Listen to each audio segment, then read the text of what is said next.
Hello, my name is Latonya Taylor Rowe, and I'm a teacher at Highland Elementary. I actually teach the STEAM lab, and this year I wrote my grant for the Thinkers of the Future. My area of focus was to create a hands-on learning environment with an outer space theme within my STEAM lab that would afford students the opportunity to engage, design, engineer, utilize tools, and create gadgets. I just wanted them to be able to individually work or work in groups and just go crazy with their designs. So my research question was, when provided with a variety of experiences and materials, can students generate the necessary skills to think outside of the box, to engineer and create products not yet seen, and to exhibit skills to reinforce collaboration and problem solving? My area of concern was, will students have the problem solving skills necessary to contribute to the future? Now, when I was younger, I could not have envisioned carrying a cell phone around and being able to talk to people. I mean, when I was younger, we were on a party line. And so the thoughts of even having a phone to carry was just way beyond what I could have ever imagined. So when we're teaching our students today in our classrooms, are we really teaching them for the future? Are we giving them those skills needed to contribute to continue the growth that we need in the future? So some of the strategies that I implemented during the ARI grant or during my unit was large group lessons. And, sometimes we would come together as a whole group and we would do activities, whether we watched a video or participated in live streaming sessions or actually had guest speakers or something like that. We came together as large groups and we had open discussions. We shared our ideas. We learned new skills. And then we had small group discussions, which were wonderful because I could actually pull up next to a small group, listen to what they were talking about, and being able to pose some challenges or question their questions to make sure that they were thinking outside the box. And I found that was so difficult to do, that we are so much thinkers of black and white. It has to be black and white, and that's how it has to be done. And to think outside the box and to imagine something that doesn't even exist now, but could possibly help us in the future. And we talked about how things get invented because of a situation or a problem that someone has, and then they solve it by creating items or products or a service that will help solve that situation. And so that was very difficult for elementary age students to focus on. Now, they also had independent exploration because they were able to visit the 8 stations within the STEAM lab. And some of those stations had coding where they had to do block coding, or they did emoji coding. Some of them were simple. And even my younger students, kindergarten students, learned to maneuver a rover over a terrain. And I had a huge pool in my room because we had to contain some of these things. And it was filled with big blocks and roll balls and cones, and they had to learn to maneuver the terrain. Some of the stations that they went to also included like a NASA website that we visited almost every day. And we were fortunate enough to participate in a live stream, and we were able to post some of our questions. And they were able to talk to the 2 female astronauts that traveled to outer space. They also did Legos, the Lego stations, where they had to create rovers and shuttles. They had to follow a blueprint, and they had to put those together. And shoo, we had to hunt a lot of pieces that we misplaced. And I dared my janitor to sweep anything out of my room. At the end of the day, I always tried to take a broom and do that to get those little Lego pieces that would often be somewhere in the room. So students were able to do that, and students were able to do the Lego robotic station and create robots that would take pictures and do experiments that could possibly be done on Mars. And they also did augmented reality, where they did Mars walks, and they went on a rover across Mars and collected artifacts. And it was so neat because they could hold the iPad and it vibrated and it had the sounds. And so it made you really feel like you were on Mars.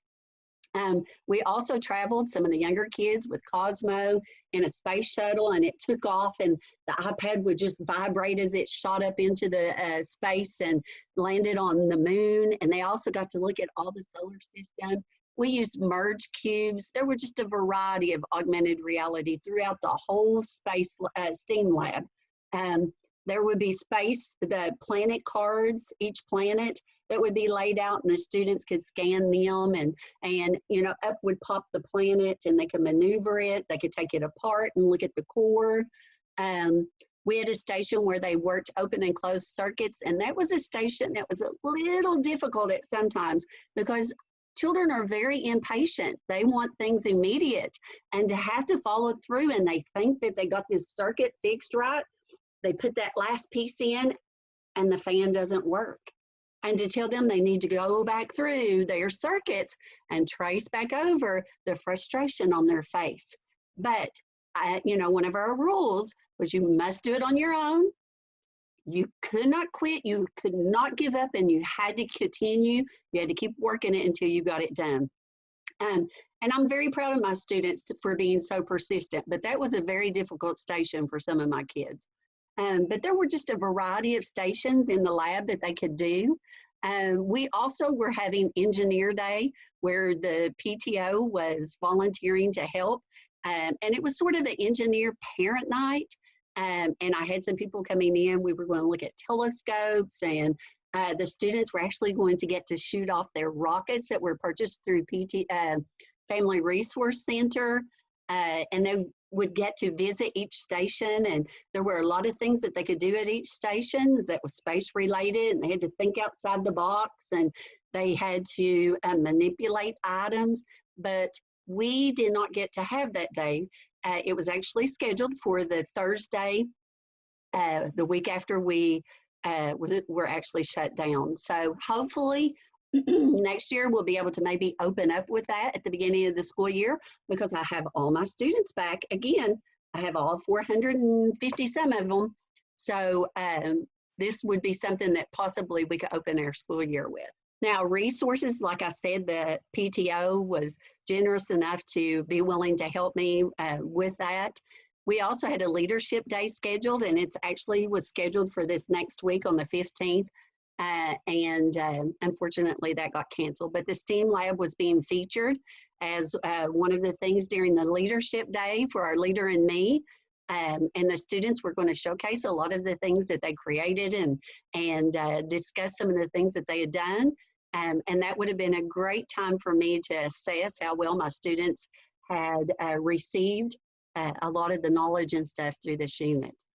I had Danny Blevins and Mike Burchett coming in with telescopes. They're two retired teachers, and they were going to talk to the students about space and do telescopes. And we were doing that on the leadership, on the engineer night. And unfortunately, like I said, that was canceled. I also made connections with the Space Challenger Center in Hazard and was utilizing them for some things. Some of my students were scheduled for a visit. The fourth graders were scheduled at the end of April to go and visit and do the Mars mission. And my sixth grade were actually going to do Rendezvous with a Comet. And unfortunately, both of those are now put on hold. We will probably have to schedule those for next year. My outcomes, to measure my outcomes, I did a Kahoot pre and post assessment, and a lot of the questions that I had on there, I really looked at what the students would be exposed to during the unit, and I made sure to include those on there.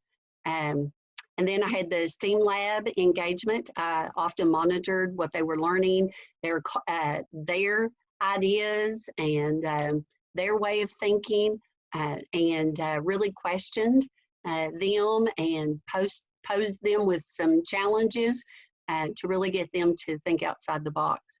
Now, we also did final projects, and I think that these were the most meaningful things to me and probably to the students.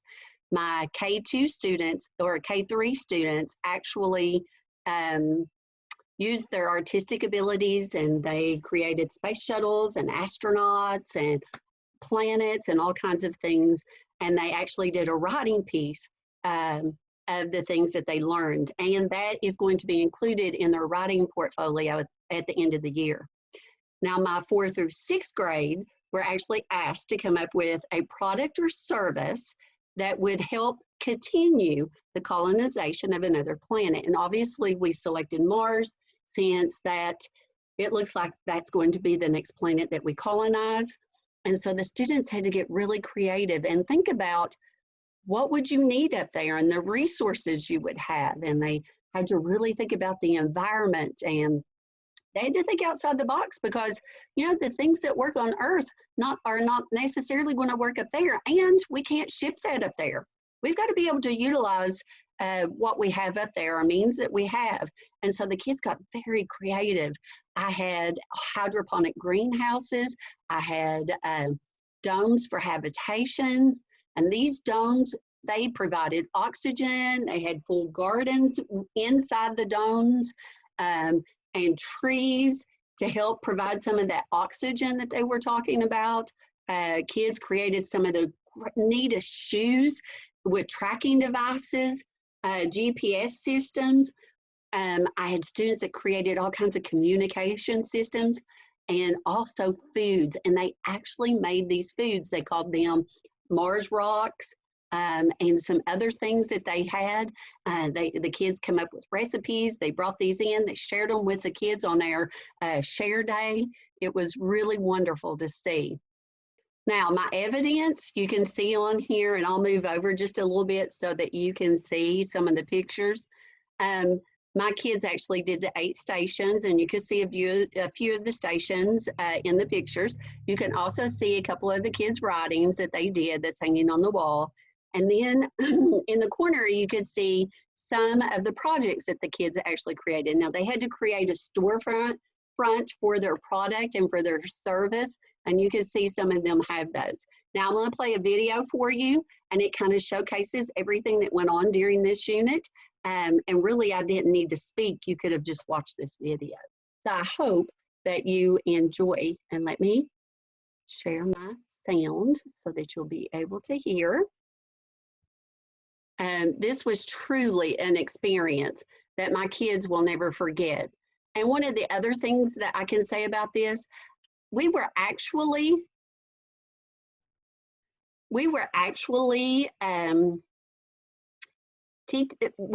preparing my kids for coronavirus because they had to come up with safety equipment, leisure activities, and all kinds of things to actually colonize Mars, when actually what they were doing were preparing to live here on Earth while we are in isolation for the coronavirus. So it was just strange that that worked out at just the right time. So enjoy the video.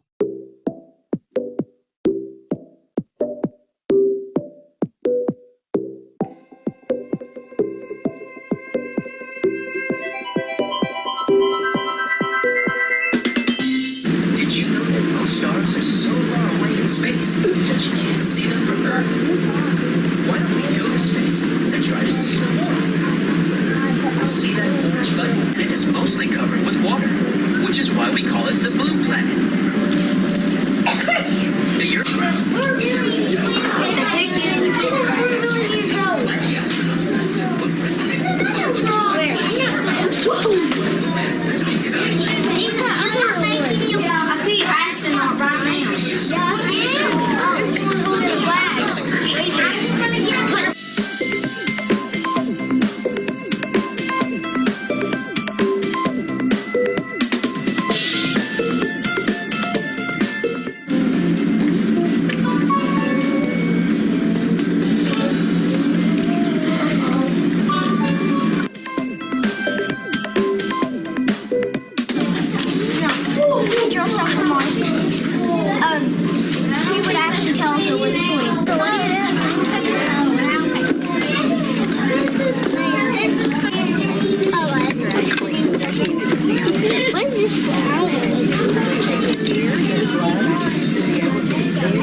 I pulled out some of their kids did constellations.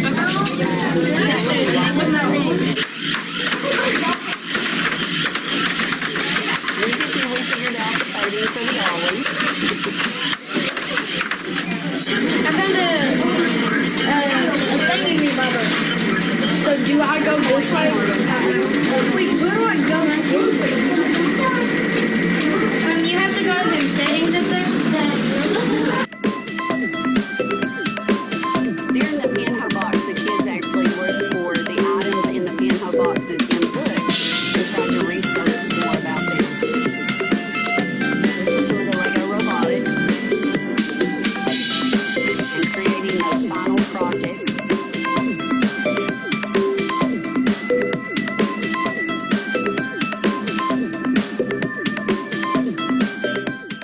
This is a greenhouse. Here is a hydroponic. This is a system. You can put water in this box. The water goes through here and then it goes through the system. The water that it can only go there once. And then the water goes through here and it recycles it every time. Now, you can put these in these holes. That's why there are holes in it. So you can put plants in here.